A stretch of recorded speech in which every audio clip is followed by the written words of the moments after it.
The preseason tip-off tour is coming to Hot Springs and Pine Bluff. SEC Media Day is coming up for basketball next week. What should be on your mind as we get ready to get our first glimpse of the Razorbacks under John Calipari?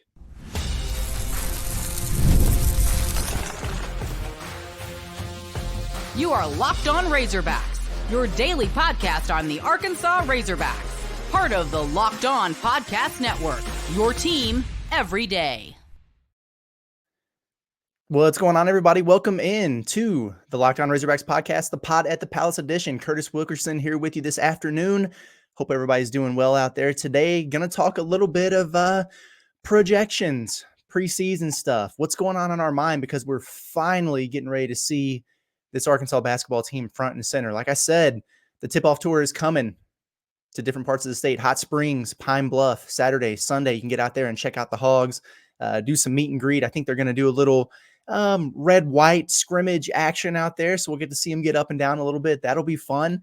Tuesday, Arkansas basketball and all the SEC teams, for that matter, are going to be down in Birmingham for SEC Media Day. You'll hear from John Calipari. Arkansas send in John L. Davis and a Duke Thiero down there to represent the Hogs. So will be a lot of fun. We're going to be able to see them play. We're going to be able to hear from some of these guys. Exciting times. This is peak talking season and projection season, but man, actual basketball is right around the corner. I'm really looking forward to it. I wanted to hop on here today and just do kind of some pre-SEC Media Day predictions for Arkansas, because we know at Media Days where all SEC teams come out, they do the order of finish for the standings, all those different things. So I want to kind of just throw my thoughts out there, and then we'll run it back next week and see how close I was to getting some of these things right. Let's see. Let's start with the order of finish. Let's start with the league standings. What we think we're going to get there. They should just vote Arkansas first, right? That'd be the smart thing to do. You got Coach Cal on a really good roster. Why wouldn't you do that? Even for those who question Coach Cal and his ability to win in the postseason now, they're always really good in the regular season. So there you go, Arkansas first.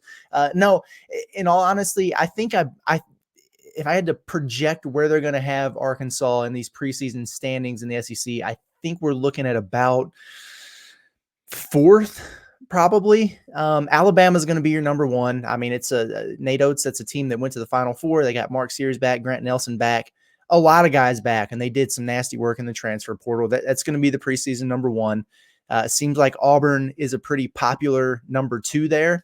I think you're 3, 4, and 5, and it could be in any kind of order, but you're probably looking at Tennessee, Arkansas, and Texas A&M. That's kind of where I'm at with it.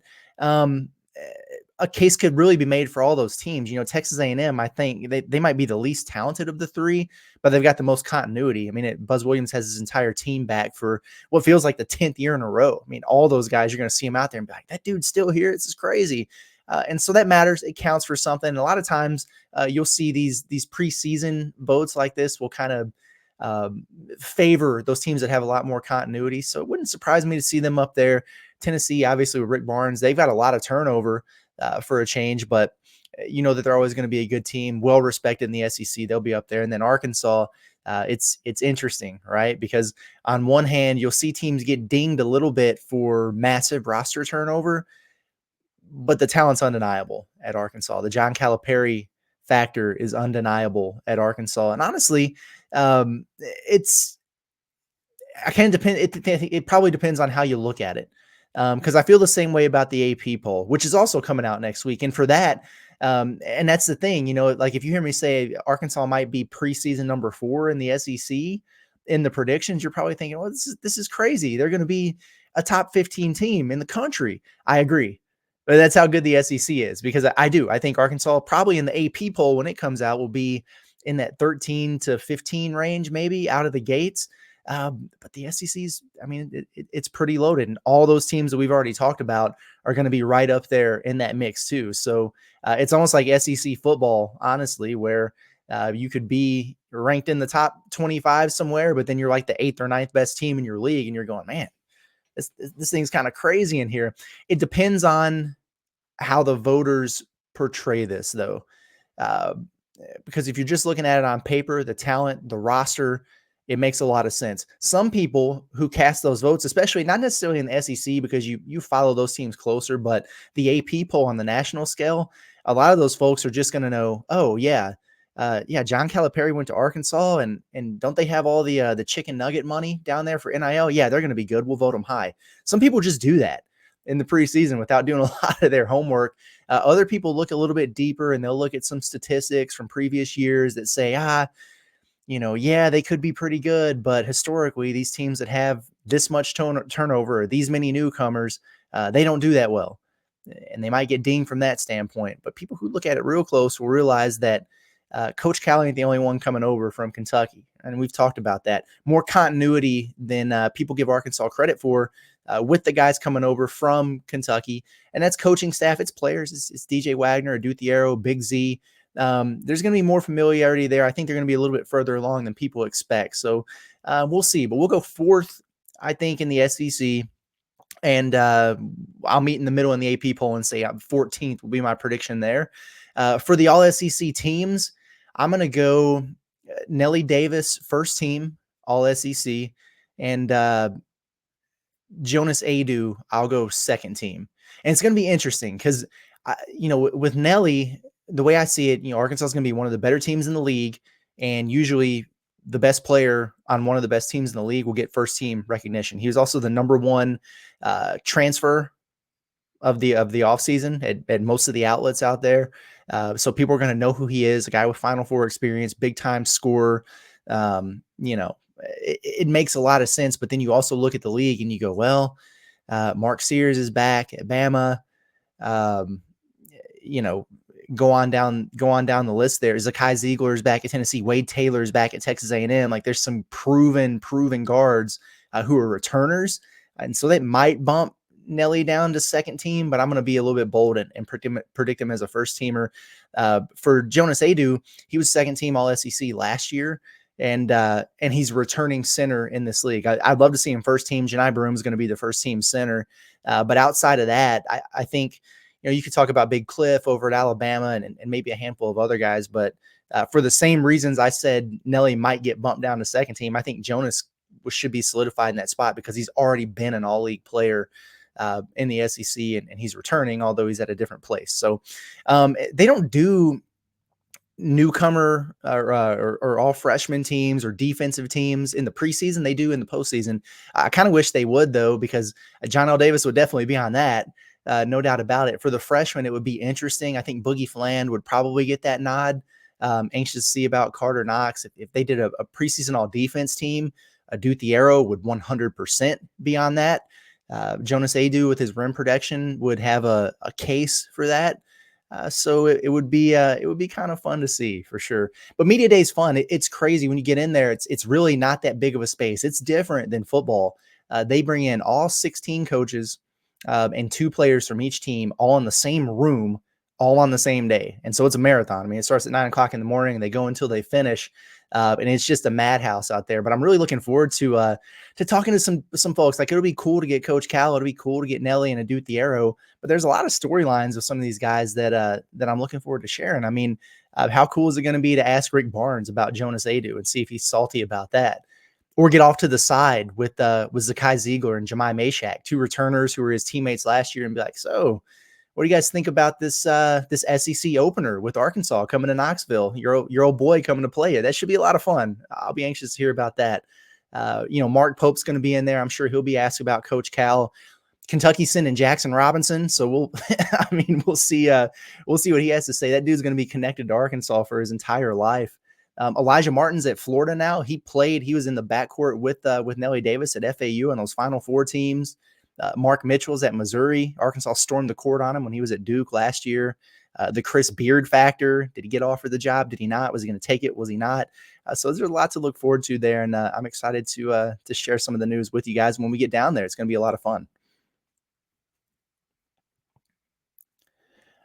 All right, everybody, got to tell you about our friends over at Gametime because, honestly, after Arkansas got that win over Tennessee last weekend, the tickets are hot. in Fayetteville for what's coming up. And that's especially true for this game against LSU next weekend.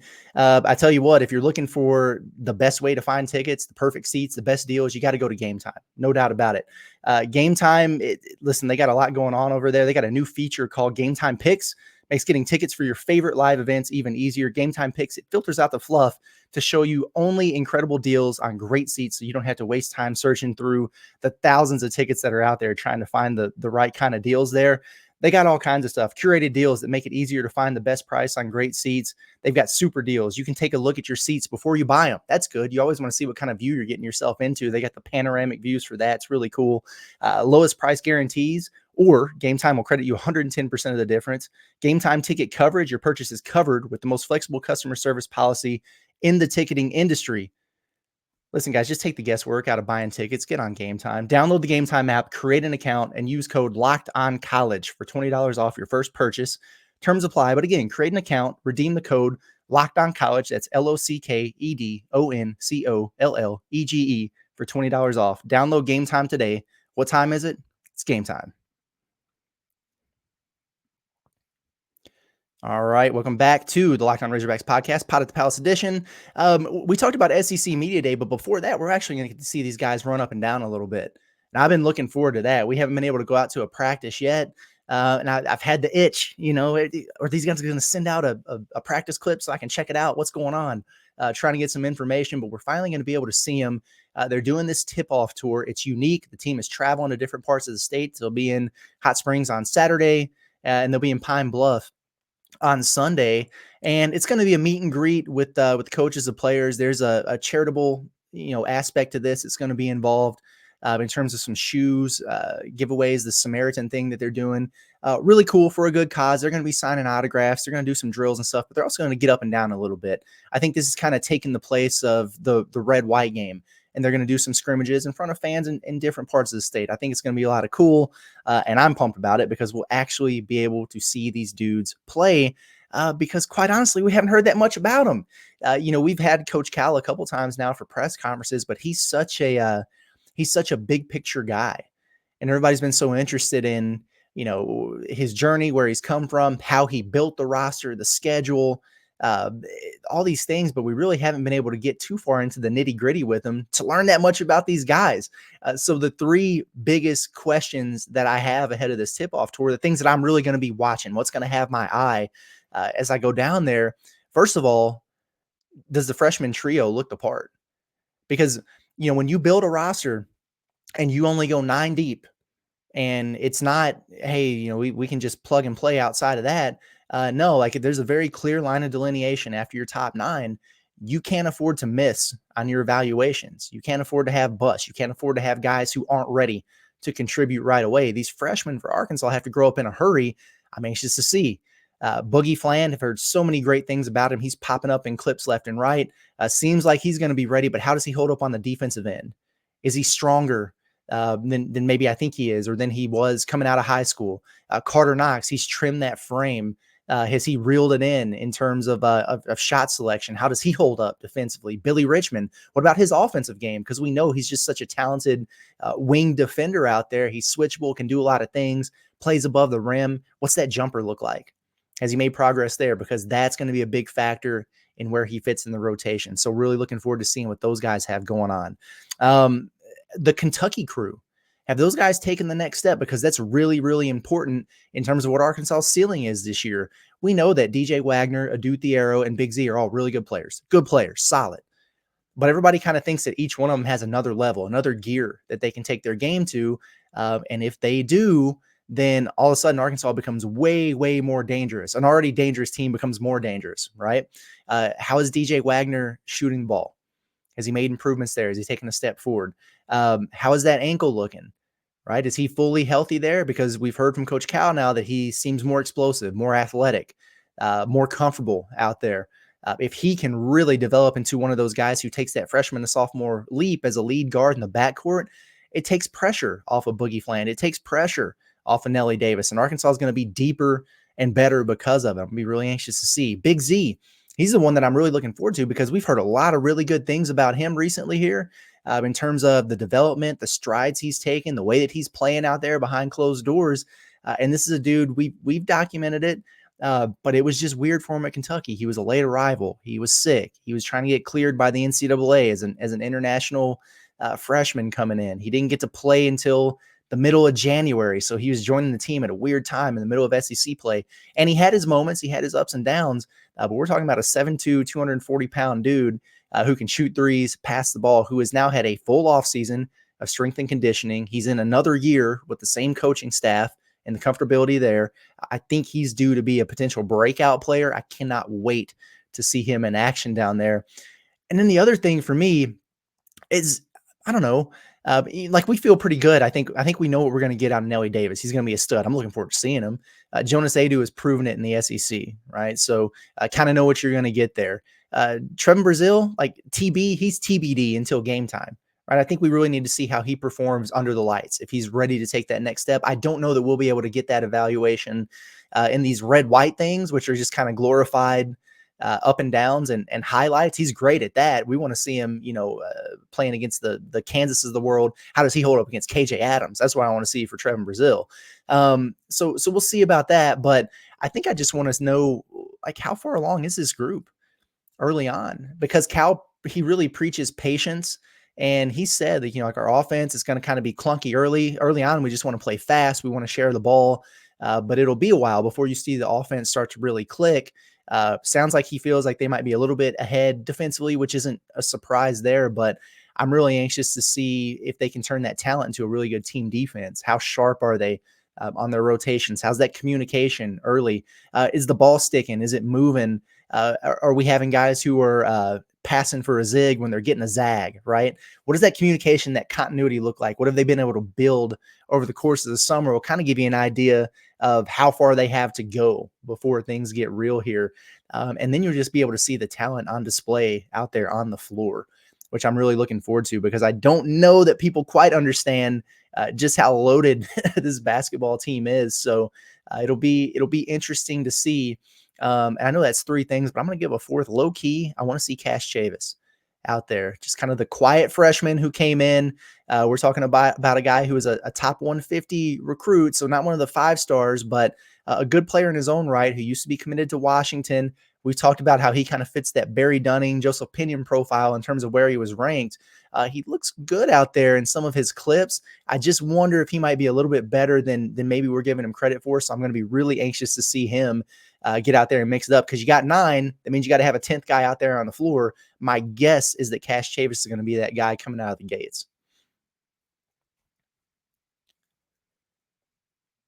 All right, everybody, I want to tell you about our friends over at FanDuel. Thursday Night Football is coming up. Got the San Francisco 49ers at the Seattle Seahawks. Who do you like there? Seattle right now, they're a -3.5 on the spread. You can do the over-under at 48.5. Some interesting things to consider there. Maybe you just like a little bit of an upset.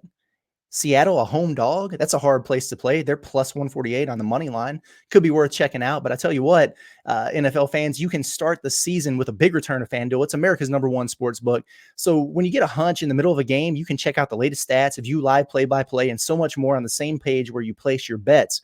You'll get started with $200 in bonus bets guaranteed when you place your first $5 bet. That's FanDuel.com. Visit FanDuel.com. Appreciate you guys for checking them out.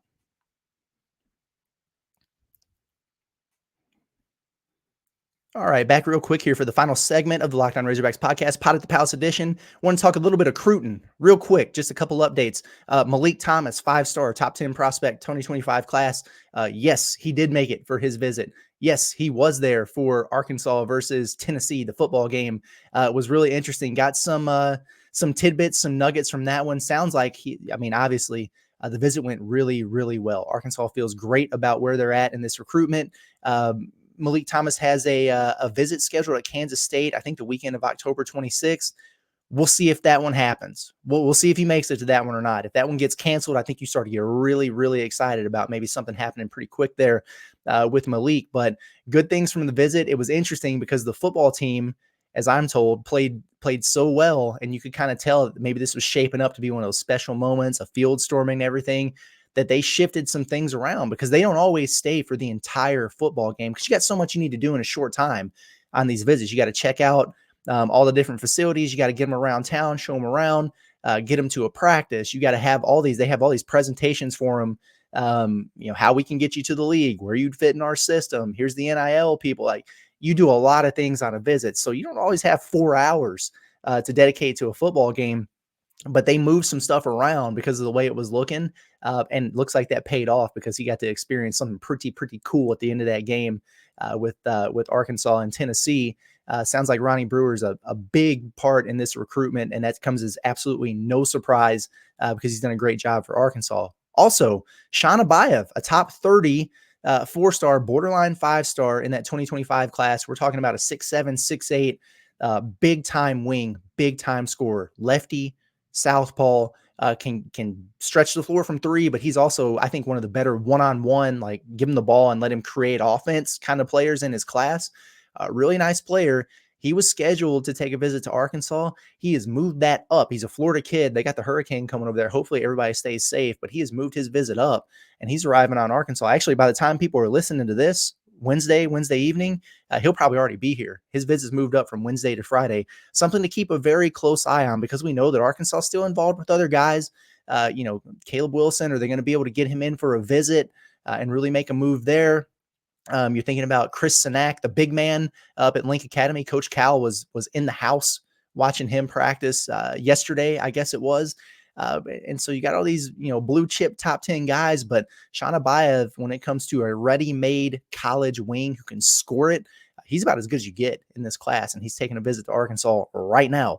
So be on the lookout for that, and we'll be looking forward to sharing with you what comes from that one. So the recruiting trail is hot and heavy for Arkansas basketball. The season's right around the corner. It's exciting times. That's going to wrap us up for today's episode of Locked On Razorbacks podcast, Palace Edition. Appreciate everybody for tuning in as always. Everybody have a great day, and we'll talk to you again soon. Appreciate you.